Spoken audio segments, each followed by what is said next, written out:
2026, 50 anos da TV Liberal.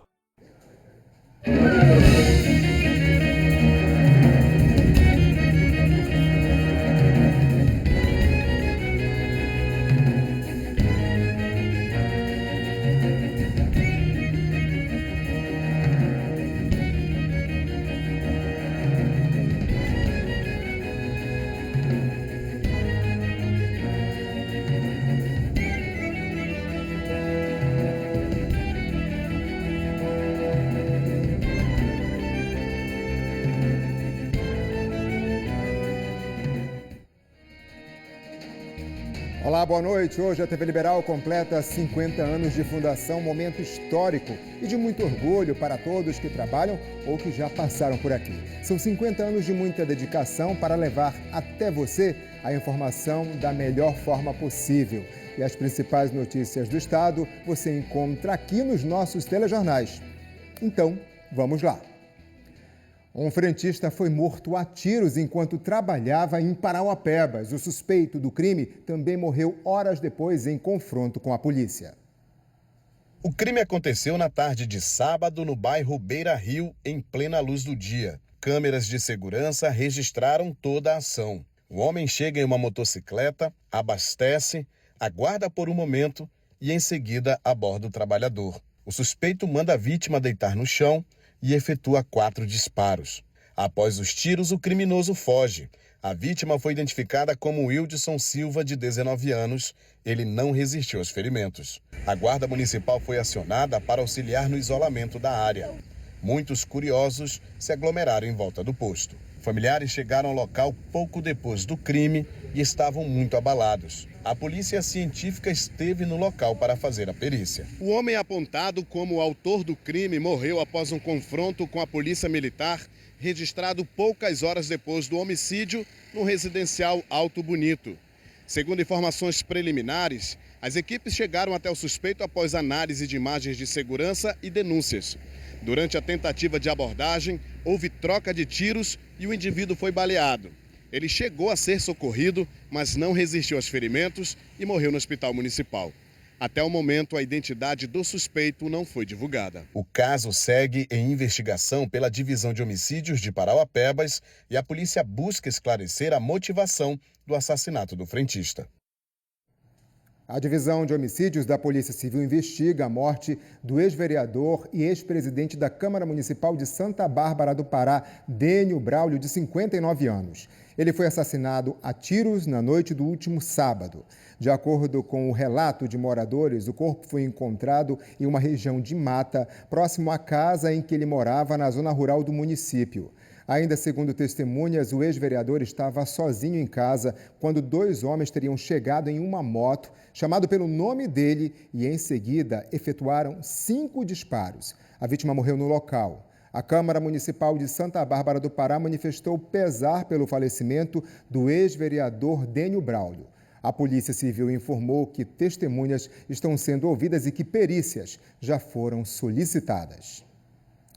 Um homem de 48 anos foi morto a facadas em Ipixuna do Pará, na região sudeste do estado.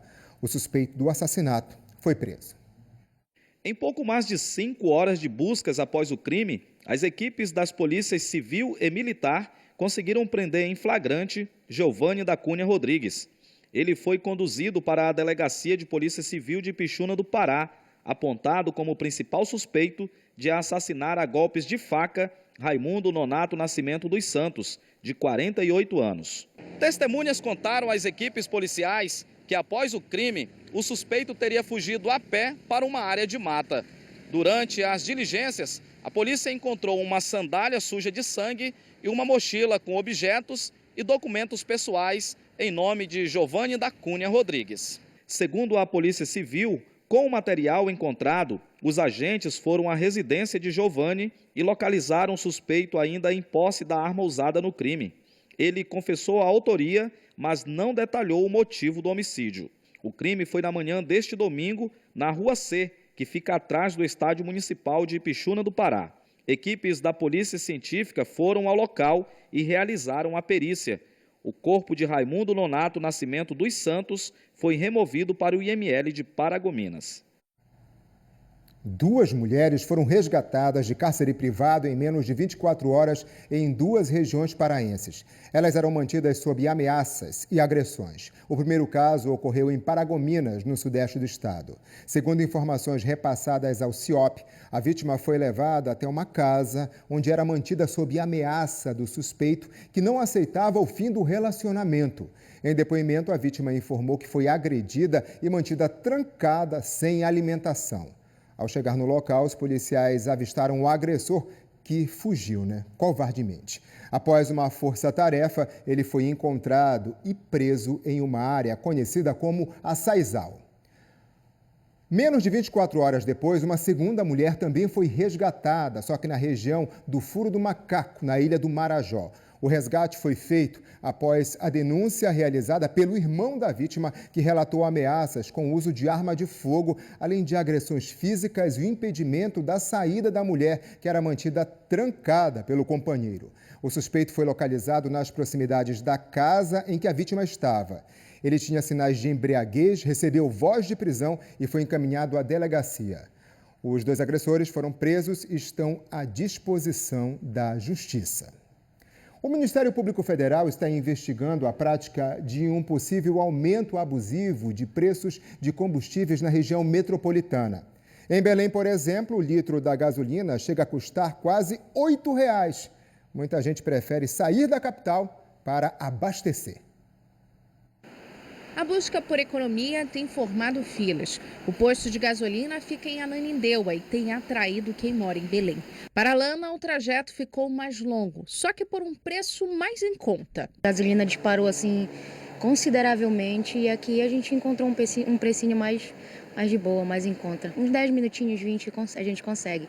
Não vai matar ninguém. Neste outro posto, a gasolina comum está custando R$ 6,24. Como taxista, Henrique prefere sair do centro de Belém e ir até a BR-316 para abastecer. Quando a gente pega a corrida para cá, a gente fica feliz da vida, porque a gasolina fica mais em conta, e muito mais em conta. Na capital, os preços estão bem mais altos. No bairro Marizal, o litro da gasolina custa R$ 6,99. Na Sacramento, passa dos R$ 7,60. Na Avenida Augusto Montenegro, chega a R$ 7,89 o litro. Muito salgado, tá?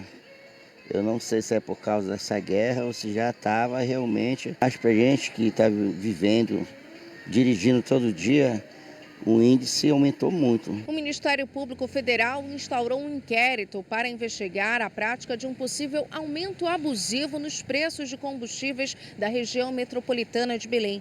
O MPF pediu aos órgãos responsáveis pelas fiscalizações e dados que ajudem a explicar como os valores estão sendo definidos. O pedido foi encaminhado à Agência Nacional de Petróleo, Gás Natural e Biocombustíveis, à Secretaria Nacional do Consumidor e à Diretoria de Proteção e Defesa do Consumidor. Segundo as denúncias, os valores foram elevados mesmo antes de qualquer reajuste anunciado pelas refinarias.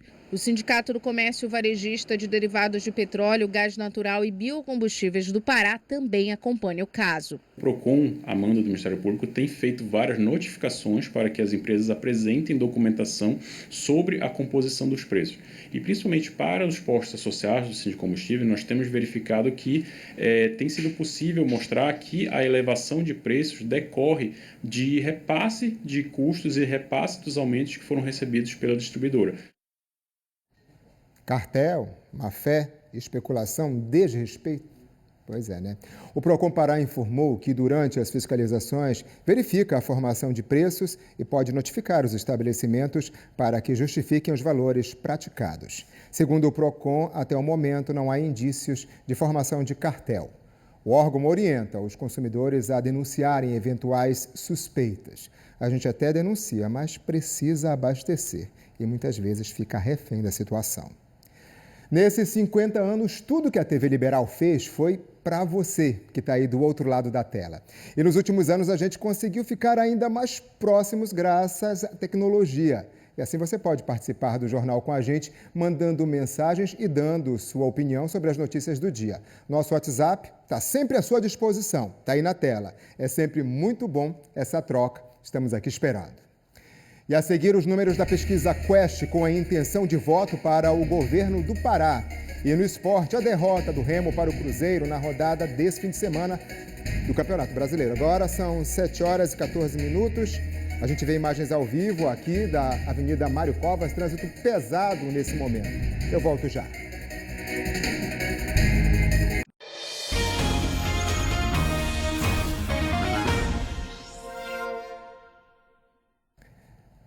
A TV Liberal noticiou com informações repassadas pela Polícia Militar a apreensão de 600 quilos de drogas. Ocorreu em Cachoeira do Piriá, em setembro de 2025. A cocaína estaria escondida em caixas de papelão na carroceria de um caminhão. Depois de concluir as investigações, a perícia constatou que não se tratava de substância entorpecente e a Justiça do Pará arquivou o caso por ausência de crime e ninguém foi preso. A Quest divulgou hoje uma pesquisa sobre a intenção de voto para o governo do Pará. O nível de confiança do levantamento é de 95%. Isso quer dizer que a possibilidade da pesquisa retratar a realidade é de 95%. A margem de erro é de 3 pontos percentuais para mais ou para menos. Vamos aos números da pesquisa estimulada, em que os pesquisadores informam aos entrevistados os nomes dos candidatos. No primeiro cenário, avaliado pela Quest, doutor Daniel Santos, do Podemos, aparece com 22%. Com a margem de erro, tem entre 19% e 25%. Hannah Gassan, do MDB, tem 19%. Com a margem de erro, tem entre 16% e 22%. Doutor Daniel Santos e Hannah Gassan estão tecnicamente empatados dentro da margem de erro. Mário Couto, do Partido Democracia Cristã, tem 11% das intenções de voto. Com a margem de erro, tem entre 8% e 14%. Kleber Rabelo, do PSTU, aparece com 3%. Com a margem de erro, pode chegar a 6%. Araceli Lemos, do PSOL, tem 2% das intenções de voto. Com a margem de erro, pode chegar a 5%.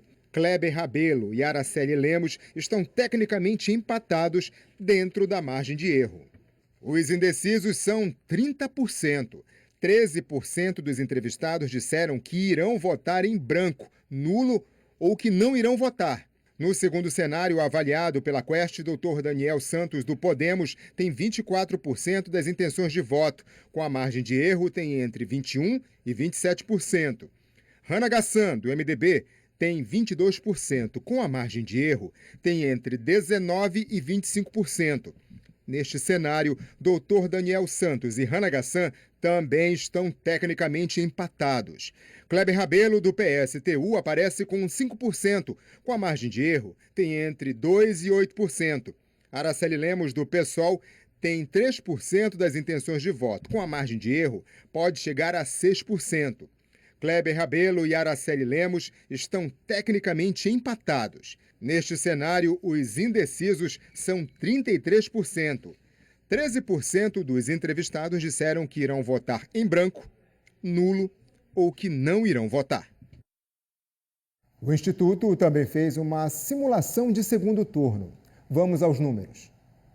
Doutor Daniel Santos, do Podemos, tem 34% das intenções de voto. Com a margem de erro, tem entre 31% e 37%. Hannah Gassan, do MDB, tem 29%. Com a margem de erro, tem entre 26% e 32%. Doutor Daniel Santos e Hannah Gassan estão tecnicamente empatados dentro da margem de erro. Os indecisos são 25%. 12% dos entrevistados disseram que irão votar em branco, nulo ou que não irão votar. A pesquisa Quest, contratada pela Genial Investimentos, realizou 900 entrevistas entre os dias 21 e 25 de abril. O levantamento foi registrado no Tribunal Superior Eleitoral com o número PA 09305/2026. Outras informações sobre a pesquisa, com a intenção de votos para o Senado e a avaliação do governo estadual, você pode conferir no G1 Pará. Foi lançada no Pará a versão digital da carteirinha de identificação da pessoa com transtorno do espectro autista. O novo formato facilita o uso do documento e evita situações de constrangimento, assegurando direitos e prioridade. Nalva é mãe atípica. Tem um filho que foi diagnosticado com transtorno do espectro autista aos 3 anos de idade. A partir daí, garantir os direitos do filho passou a ser prioridade. Ela diz que já passou por várias situações de constrangimento. A gente já chegou a vivenciar situações de espera na fila, né, por atendimento e precisar de um serviço mais rápido, né? Fila de supermercado, filas de farmácia, bancos.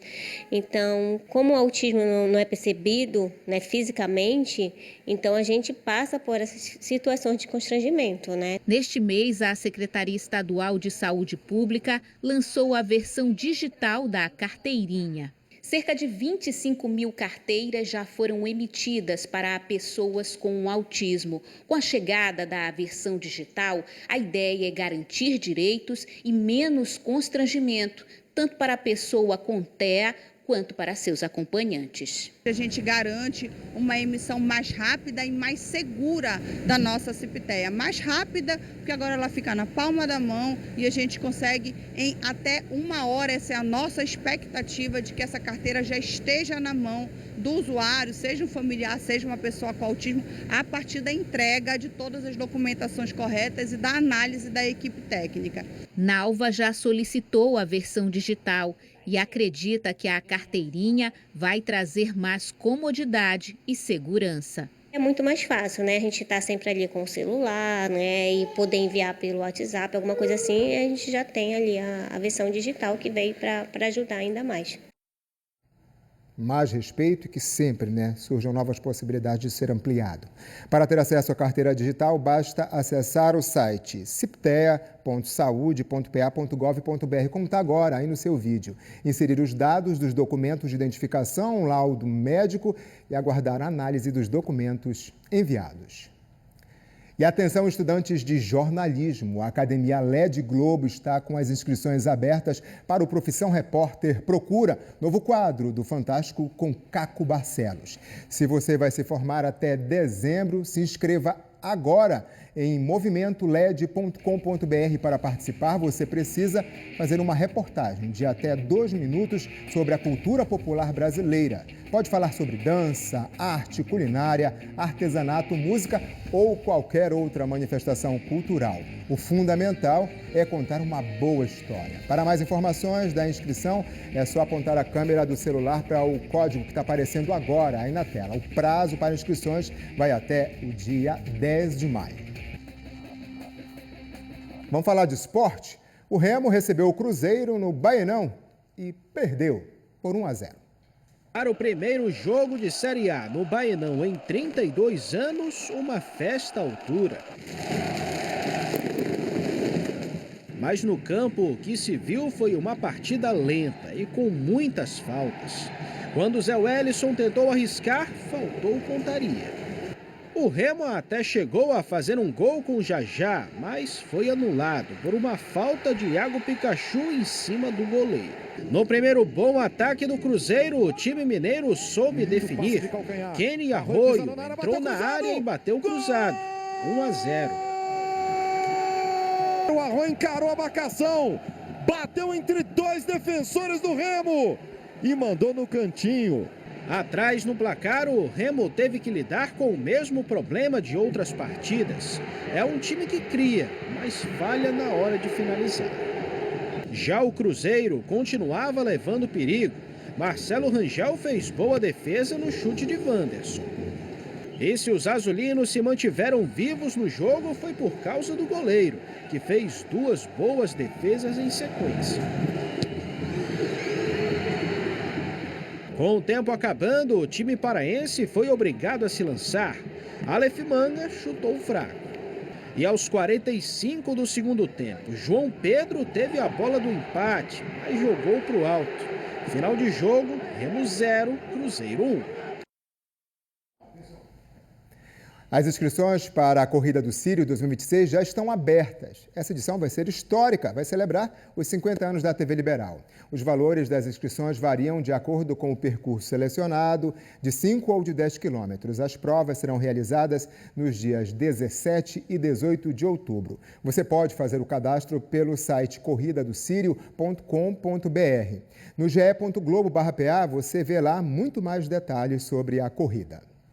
Seu comentário é sempre muito bom, a gente recebe muito bem, mas hoje, no nosso aniversário de 50 anos, tem um significado especial. Então vamos dar uma olhada aqui, a mensagem do Edinaldo Andrade. Parabéns à TV Liberal pelos seus 50 anos, esse veículo de comunicação tão importante para todos nós paraenses. Um abraço a todos que fazem a TV Liberal. Edinaldo, um abraço para você também, e a gente trabalha para você, por você, todos os dias. Muito obrigado pela sua participação. Aqui a Natalina Farias também está mandando uma mensagem para a gente. Parabéns à TV Liberal e a todos que trabalham nesta emissora que eu adoro. Uma boa noite. É para isso que a gente está aqui desde a madrugada, Natalina, todos os dias. Equipes chegam aqui por volta das 4 horas da manhã para poder colocar o Bom Dia Pará no ar e logo depois vai se seguindo em várias escalas para que você em casa sempre esteja muito bem informado. Muito obrigado pela participação da Natalina. Roseli também está passando por aqui com a gente. Boa noite para você, Roseli, e parabéns para a TV Liberal pelo aniversário de 50 anos. Nesse tempo, a televisão sempre contribuiu com o melhor para o nosso Estado, como informações precisas e um excelente desempenho dos seus jornalistas. Roseli, hoje é um dia muito especial, né? 50 anos da TV Liberal e hoje também está fazendo 5 anos que eu voltei depois da Covid-19. Foi no dia 27 de abril, comemoração do aniversário da TV Liberal. Então, para mim, é um motivo a mais para festejar. Muito obrigado pela participação de todos aqui nessa edição tão importante do JL2. Durante toda a semana passada, nós tivemos a oportunidade de receber aqui no estúdio jornalistas que marcaram os 50 anos da TV Liberal. Eles foram uma parte dos muitos talentos que passaram pela sua tela. Nem todos moram mais no Pará, mas seguem no nosso coração. Olha só.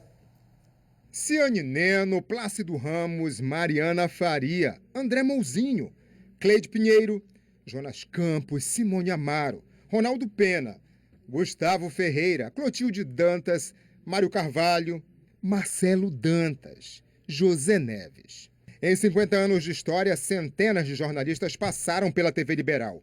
Alguns se tornaram rostos conhecidos, outros integraram o exército dos bastidores, mas todos com lembranças inesquecíveis. Na década de 90, Marisa Ferrari apresentou o JL1 e o JL2. Eu comecei no JL2 e depois fui convidada a ancorar o JL1 no novo formato. E também apresentei o Globo Esporte nos plantões de fins de semana e fiz reportagens para a Rede Globo. Tudo foi aprendizado e me preparou para minha carreira nacional em São Paulo. Em 2007, o caso da adolescente presa numa cela em Abaetetuba com 20 homens ganhou o Brasil. A primeira equipe a denunciar a situação foi a da repórter Ediana Miralha, que hoje mora em Natal. Acho que foi um dos casos que mais me marcaram. E aí você vê, né, como é importante você apostar na história, você correr atrás, você fuçar, você cruzar a informação, você checar os fatos. E esse foi o caso de Abaetetuba, é uma história que eu nunca esqueci. Em 5 décadas foram muitas histórias. Denúncias que trouxeram à tona problemas graves, mas também oportunidades para levar para todo o país o que temos de melhor. Dos mais de 25 anos de carreira, Fabiano Vilela passou 13 no Pará. Em meio a tantas coberturas, uma tocou o coração em especial: o Círio de Nazaré. Vocês vão achar que eu fiz de propósito, mas não foi. Hoje de manhã eu estava separando uns cabos que eu costumo levar para carregar equipamento e tudo. E aí quando eu abri a mochila, simplesmente eu achei isso aqui. Uma lembrança, uma canopla da TV Liberal, justamente hoje, no dia dos 50 anos da TV Liberal. Então, nessa minha viagem, eu acabei botando na mochila, que eu sabia que ia gravar esse vídeo para vocês. Então tá aqui, olha, essa feliz coincidência de guardar essa lembrança de uma empresa que fez parte da minha vida por tanto tempo. As notícias sobre os bastidores do poder sempre estiveram em nossos telejornais. Nos anos 90, o que acontecia em Brasília e que afetava diretamente o Pará era apresentado direto da capital federal. A jornalista Cláudia Brasil, que já tinha sido repórter em Belém, ficou à frente desse desafio. Que alegria poder fazer parte das comemorações pelos 50 anos da TV Liberal, mas principalmente por poder ter feito parte da história da TV Liberal. Primeiro, Pará, em Belém, e depois como correspondente da TV Liberal aqui em Brasília. Foi um período muito intenso de trabalho, de crescimento profissional para mim e de grande visibilidade para a TV Liberal aqui no coração político do país. E eu finalizo essa minha participação usando uma frase que eu adorava quando eu terminava as minhas entradas aí para o estado do Pará. De Brasília, Cláudia Brasil. E quem lembra desse rosto? Franci Rodrigues é uma das mais queridas apresentadoras do JL2. Ficou à frente do jornal de 2000 a 2005. Sírio 2002, nas fábricas que produzem imagens de Nossa Senhora de Nazaré, o trabalho é dobrado. Tudo para garantir as réplicas da padroeira dos paraenses. Uma macapaense que hoje vive em Brasília, mas que se apaixonou pelo Pará.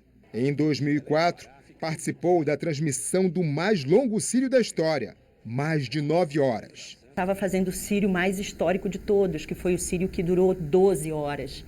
E eu era repórter que estava no último ponto, onde a Santa chega, né? Onde a procissão se encerra. E naquele dia, como eu fiquei 12 horas no asfalto quente, eu tive bolha nos pés. E assim, trabalhei com muita dor, com o pé muito machucado, mas a cada hora a minha dor era substituída pela fé, né? Pela fé do outro. E aquele sírio foi muito emblemático para mim, porque foi meu último sírio como repórter. História que faz parte de uma história muito maior e que enche de orgulho. E não só isso, de saudade também. Eu vou aproveitar para me despedir, né? Me despedir como eu me despedia naquela época do telejornal. O Jornal Liberal, segunda edição, fica por aqui e volta amanhã. Obrigado, Franci. Estou aqui com a Jalília Messias e festa tem que ter bolo, ó. Tá vendo aqui? Bolo bonito em comemoração aos nossos 50 anos. Jalília está aqui porque a gente falou de muita gente que passou pela TV Liberal. Mas a gente também tem que falar de quem continua, quem permanece, quem está aqui todos os dias.